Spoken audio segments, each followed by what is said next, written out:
Now for the next one, Christoph Gress from Germany. So he's saying, let's ask the obvious question after sending the 961 into retirement.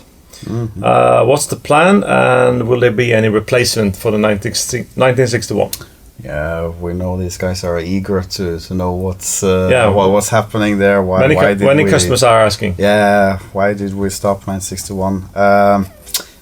We don't have any immediate replacement in the pipeline for 1961.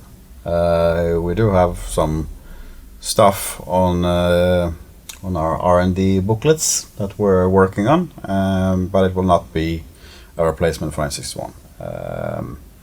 What the future brings, I couldn't say for sure. Maybe we will do something that could be a MK2 version in the future, possibly, but it's not on our pipeline right now.